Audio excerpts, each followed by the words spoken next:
by James Rainey.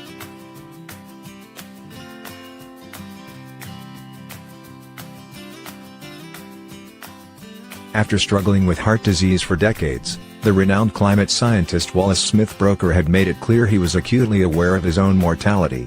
So when he sat down in front of a video camera to record a final message to his fellow scientists in mid-February, the 87-year-old researcher knew his days were few.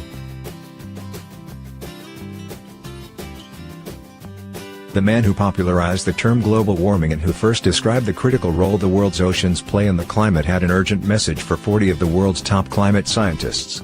Humanity was not moving quickly enough to slow the production of carbon dioxide that was warming the Earth, Broecker said February 11, his live streaming image projected onto a big screen at Arizona State University, where researchers had met to discuss untested solutions to global warming.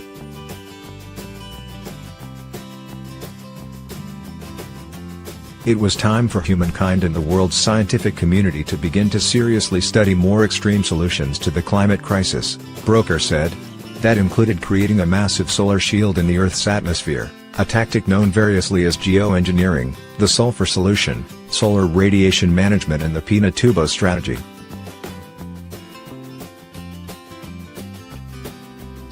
If we are going to prevent the planet from warming up another couple of degrees, we are going to have to go to geoengineering, he said.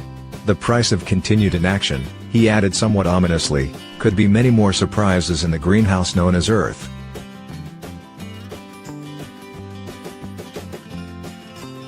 Broecker regretted he could not be at Arizona State's first planetary management symposium on climate engineering but said he was glad he could address his longtime colleagues remotely. Though he was using a wheelchair and breathing through an oxygen tube, he assured his colleagues that "my mind is running pretty smoothly."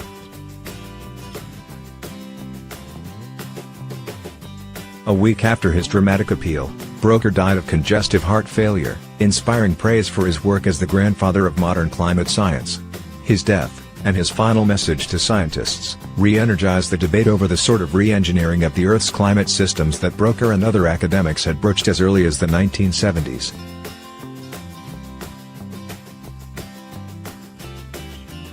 The theory is that the planet might be cooled, in a worst-case scenario, by releasing massive amounts of sulfur dioxide into the atmosphere some 70,000 feet above the Earth's surface. The idea would be for jets to release so much SO2 that they would mimic a massive volcanic eruption, like the one at Mount Pinatubo in the Philippines in 1991, which shrouded much of the planet in a sulfurous cloud, cooling the Earth by about 1 degree Fahrenheit for a full year.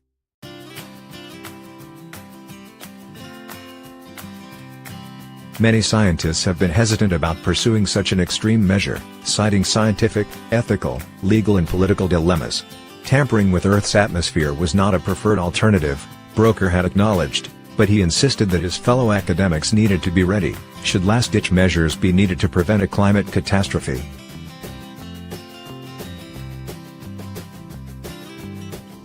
Broecker told the symposium that he had worked with another prominent climatologist on mechanical units that might remove carbon dioxide from the atmosphere.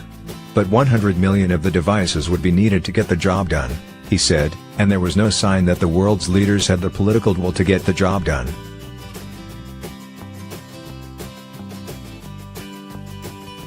In the days that followed, Broecker's final admonition to his fellow climate scientists touched off an intensive discussion about whether humanity has reached a tipping point that requires more radical solutions.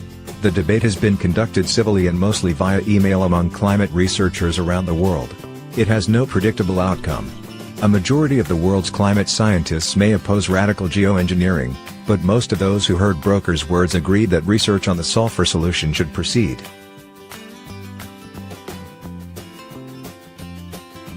In the meantime, scientists on both sides of the debate said their biggest takeaway from Broecker's final public appearance is one of profound respect for a colleague known as an absolute giant of climate science, who conducted more than a half-century of research at Columbia University's Lamont Doherty Earth Observatory.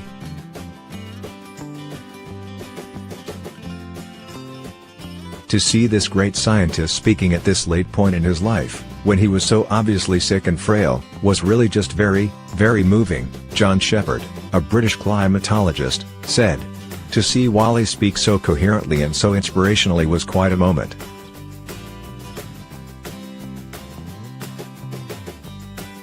Jeffrey Severinghaus, who studies ice cores to understand the history of global warming at the Scripps Institution of Oceanography at the University of California, San Diego, also described Broecker's parting message as hard to forget.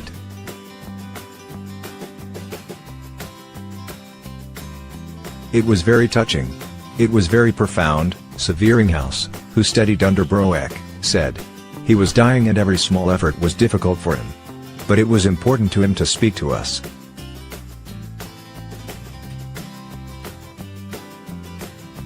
"This was the last message from someone who shaped our field for half a century," said Peter Schlosser, the lead organizer of the symposium and vice president of Arizona State's Global Futures program. "I don't think his effort and his determination was lost on anyone."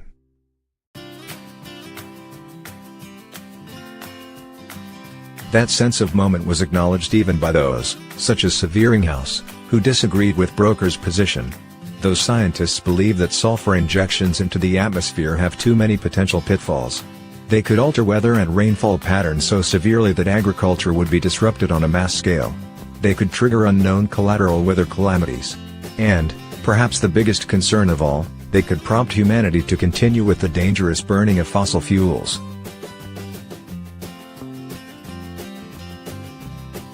"Even though I disagreed," Severinghaus said, "I could see he was coming from a place of caring and concern for all of us and for the planet."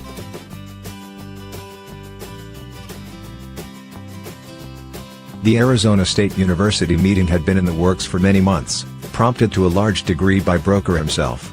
The peripatetic scientist had written a memo in late 2017 to 17 colleagues, urging more intensive discussion about what he called SO2 cooling.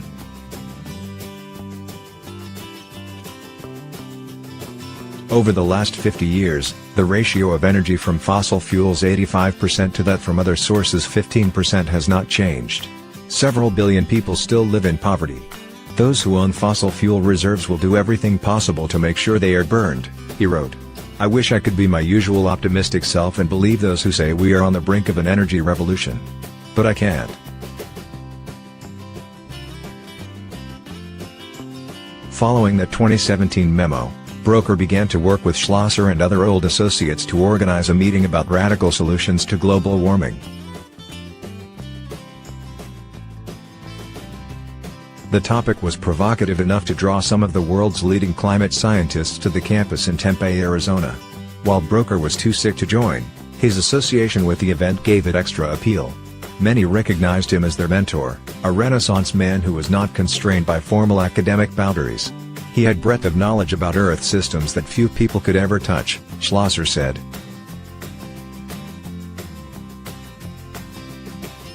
Broecker grew up in the Chicago suburbs, the son of evangelical Christians. He attended a Christian liberal arts college and planned a career as an actuary, until a friend helped him land an internship at what would later become Columbia University's Lamont Doherty Earth Observatory. He immediately took to science and emerging fields like carbon dating and quickly transferred to Columbia. He spent the rest of his life studying the forces that affect the Earth's climate.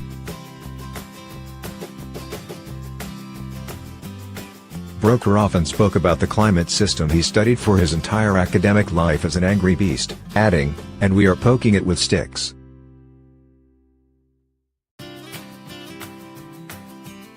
Like the vast majority of the scientific community, he supported a shift to sustainable fuels and away from oil, gas and coal. He also backed research into carbon capture technologies.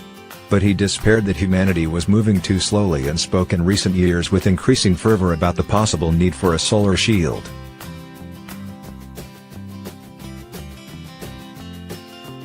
He was not advocating that it should be done, but he was advocating we should at least get the knowledge to enable us to decide whether or not we ought to look in that direction, said Shepard, an emeritus professor of Earth Systems Science at the University of Southampton in England.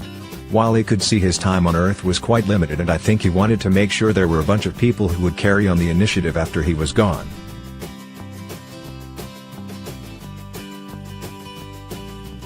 Rafe Pomerantz, a senior fellow at the Woods Hole Research Center in Massachusetts, shared a similar feeling.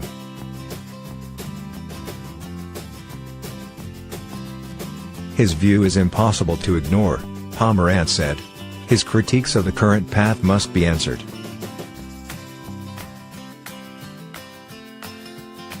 Broecker's wife, Elizabeth Clark, worked in his lab for many years.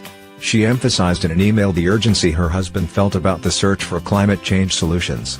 But, she said, he also worried that he might appear weak in his final public appearance.